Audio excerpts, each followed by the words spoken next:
یہاں تو ایسے بھی تماشے دیکھنے میں ملے ہیں کہ 4 بھائی تھے، 1 بہن تھی. چلو بہن فوت ہو گئی تو اس کے بچوں نے مقدمہ کر دیا کہ ہماری اماں کا حصہ دو، تو چاروں بھائی جا کے بیان الفی دے آئے جج کے سامنے، ہماری بہن ہی کوئی نہیں. بیان الفی دے آئے معاذ اللہ، بہن ہی کوئی. کس لیے؟ کس لیے؟ مال کے لیے، دولت کے لیے. انما اموالکم و اولادکم فتنہ، جنہاں لی تو پاپ کمائے کتھے نہیں ہو تیرے کر دے.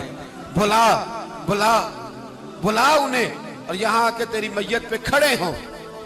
میرے بھائی یاد رکھے، اپنی قبر پہ بوجھ تقسیم وراثت کی سب سے پہلی ضرورت یہ ہے کہ بیٹی کو اس کا حصہ ملے، اور صحیح معنوں میں بیٹی کو اس کا حصہ ملے.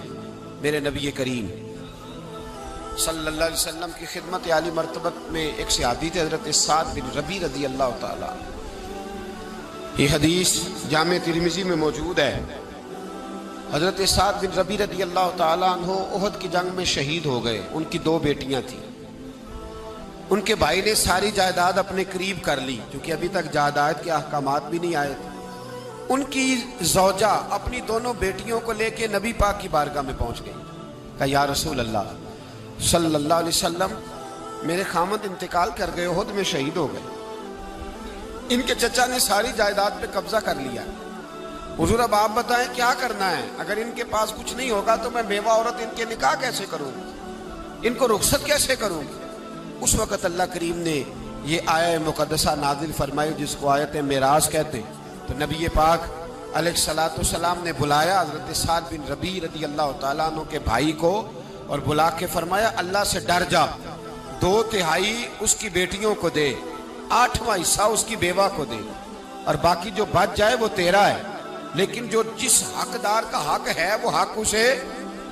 اور میں نے کئی ایسے بھی باپ دیکھے ہیں ماشاءاللہ، بڑی جائیداد تھی، پر جانے سے پہلے بیٹوں کو بلایا، کہنے لگے ادھر آؤ، مجھ سے نام کرا لو، بعد میں کہیں میرے بھائی نہ اٹھ کھڑے ہو، کہیں تمہارا بہنوئی نہ دعویٰ کر دے. سارا بیٹوں کے نام کر گئے، پیچھے بچ گئی ماں، 8واں حصہ بیوی کا. اس حدیث میں جامع ترمذی میں نے عرض کیا، ماں بچ گئی.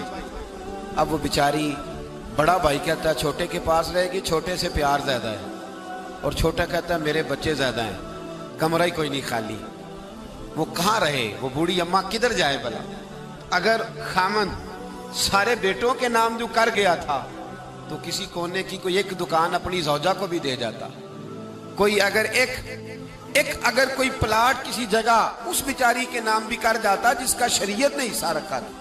اگر اپنی زندگی میں ہبہ کر رہا تھا، وراثت تو مرنے کے بعد ہوتی ہے، اگر ہبہ کر ہی رہا تھا تو کچھ تھوڑا اس کو بھی دے دیتا. جس نے بچوں کو پالا تھا کوئی تھوڑا سا اس بیچاری کے حصے میں بھی آ جاتا، چلو اس کا بھی بڑھاپا وقار سے گزر جاتا. لیکن بیٹوں کو نوازتے لوگوں نے بڑے بڑے حق ضائع کیے، بیٹوں کو پالتے پالتے بڑے بڑے حق ضائع کیے. میں کہہ چکا ہوں اس درد سے بیٹی باپ سے پیار کرتی ہے. میرے نبی پاک علیہ السلام کی حدیث میں موجود ہے، حضور نے فرمایا بیٹیاں تو بڑی پیاری ہوتی ہیں. یہ لفظ ایک حدیث میں حضور نے فرمایا بیٹیاں تو بڑی پیاری ہوتی ہیں، یہ تو باپ کی جوئیں بھی نکال دیتی ہیں. یہ محبوب نے جملہ فرمایا، تو جمعے تک نکال دیتی ابا کے سر سے، تو بڑی پیاری ہوتی. تو مہربانی فرمایا بیٹی کو اس کا اصل حق دیں، جائیداد میں اسے حصے دار بنا، بیوی کو اس کا حق دیں. اگر کسی وجہ سے آپ سمجھتے ہیں کہ والد نے یہ کام صحیح نہیں کیا، آپ اپنے باپ کی قبر سے بوجھ اتار دیں، اپنی بہن کو جو اس کا حق بنتا ہے اسے دیں. بھائی یہ جرت کریں، بھائی طاقت کا مظاہرہ کریں، بھائی ہمت کریں، دیں بہنوں کو. کیوں نہیں دیا جا رہا؟ والد کی جائیداد سے حق ہے، حصہ ہے ان کا، اس حصے کو لینا ان کے لیے بڑا ضروری. میرے نبی پاک علیہ السلام نے زندگی میں جو انسان اپنے بچوں کو کچھ چیز دیتا ہے تو اس کو وراثت نہیں کہتے، اس کو ہبہ کرنا کہتے. حضور نے زندگی میں بھی منع کیا ہے. تو جو ہے میری بات پر علماء نے اجازت دی ہے، اگر کسی دینی مرتبے کی وجہ سے اگر والد اپنے کسی بیٹے کو زیادہ دیتا ہے تو زیادہ دے سکتا ہے، کسی کو اس کو اجازت ہے. لیکن یہ عمل زیادہ محبوب نہیں ہے اللہ رسول کی بارگاہ میں. اس کو اجازت تو ہے زیادہ دے دینے کی، لیکن کسی ایک کو بالکل محروم کر دینے کی اجازت. ہمارے کچھ بوڑھوں کا یہ بھی خیال ہوتا ہے جس نے 4 دن پیسے زیادہ، پیر زیادہ دبا دیے، 2-4 ایکڑ زمین اس کے نام ہو گئی، پیر جو زیادہ دبائے، جو ذرا 4 دن قریب زیادہ بیٹھا اس کو ہلکا ہلکا نوازنا شروع کر دیا. یہ